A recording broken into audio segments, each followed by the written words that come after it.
Well, we've now been in it long enough, Yeah. and we've tried to be extremely ethical in what we do. We don't sell anything. Everything we get is used. Yes. We're not in a business of trying to make money out of people. When I finally cark it, everything will go into a trust Yes. and be run by a bunch of people so that it's not lost, from the people of Western Australia. So what we're trying to do is find the cars, restore them, and get them back so people can use them and they can run and people can see them being used. So, Neil, you mentioned that you have several people driving for you or with you. Yeah. What does that mean? Well, what they do is it's too expensive for me to maintain them and run them because we've got no income coming in. Yeah. So what we have done in the past is we'll build the cars up, get them to their pristine, and then we'll give them to somebody to use. And most of the people look after them. They drive them and use them and maintain them. And we've got cars like Brabhams and those sort of cars. Do they fund the restoration? Generally, no. Generally, I get them to a point, the car will be finished, and it'll go to them, and they'll drive the cars. So and maintain you them. effectively fund the restoration? Yep, on 98% of what we've got. As an individual? As an individual. No funding? No funding. I get nothing from. So why do you do that? Well, people never value their own history.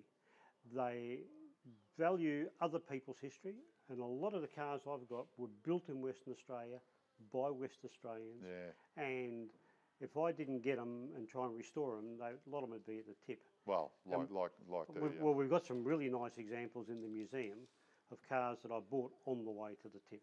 Is that right? We've got a Repco sports car in there, very famous car, all aluminium. Yeah. And I paid $45 for it, and it was on the way to the tip. And I've rebuilt it, and that's a very famous West Australian car. Brilliant. This chassis, what's this chassis? This is an Elfin 600. This isn't mine. An Elfin? Elfin. Now that's an Australian car, isn't it? That's right. Right. This is a friend's car. This was actually one of Jack Brabham's cars. Really? One of Jack Brabham's cars? It was driven by his son David. Wow. And as a Formula Ford. And So this is Formula Ford? This is a Formula Ford. Right. So this is just the chassis, and we're just going to help the guy put it together. And because it's sort of like he hasn't got the space to do it, so bring it down. Fantastic. We'll give you a hand getting the car together. So he's restoring this one and funding it? He's funding it and restoring it, but we will help machining stuff. And we don't charge for it, so if anything he needs doing, if we can help, we do. And Neil, what was I know you're retired now, but what was your job? Well, I worked for the government for 28 years. I was in health management. Yes. So I've got a... Like public health management? Yeah, working for the Health Department of Western Australia in corporate. So you're not an not engineer? a mechanic, no. But I've been racing cars. In fact, I raced this car in 1969. This is Holden Paired. This was the quickest car on the road in the late 60s, early 70s. And where were you racing it? Raced it at Wanneroo and at Ravenswood. It was the quickest street car.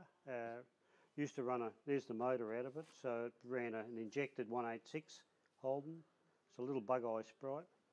We had a we had a supercharger on it for a while, but it got runner-up in the first Western Nationals in 1970. So what are your plans for your old car? They're going to put it back together. Yeah, brilliant. It's just got to be, I need a pile of volunteers who are retired who want to come down and help.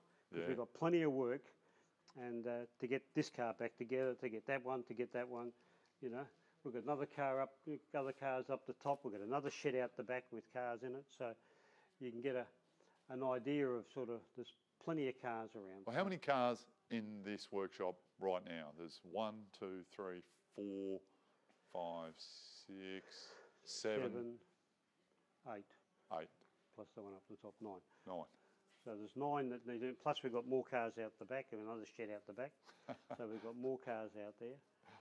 So it gives you an idea of, the amount of work and the effort, and we get a couple of mates that help a little bit in doing things, but most of it's been predominantly me doing. Have you tried to get funding? It's so hard. We tried to buy the block of land next to Wanneroo Racetrack and build a museum there, and we had dramas with the council and everybody else because they couldn't see the future in it. Had we had that, we would have had income coming in to do this. Now that you've got the showroom there, do people have a greater belief in what it is, the concept? Well, you know, people still can't see it. You know, it's sort of, it's amazing. You know, if I was in England, I could go to the National Trust and say, you know, we're restoring the history of England, yes, and they would provide some funding. yeah, We yeah, get absolutely nothing. yeah. And What a pity.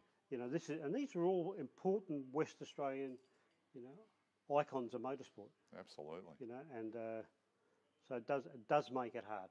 Yeah, yeah. So, Wow. but you know, we do all our own work. You know, the gearboxes, a couple of gearboxes at the moment. So, you know, so we do all our own work, and so Fantastic. and it's the only way we can afford to do it. We can't afford to subby things out to people and pay understood. retail prices. Neil has just shown me under here is a little treasure. It's obviously not complete, but we've got the engine, a Repco Brabham engine. And obviously Jack Brabham's our absolute icon of Australian motorsport. And basically sitting right here in Western Australia, we have, you know, a piece of that motoring history. Fantastic.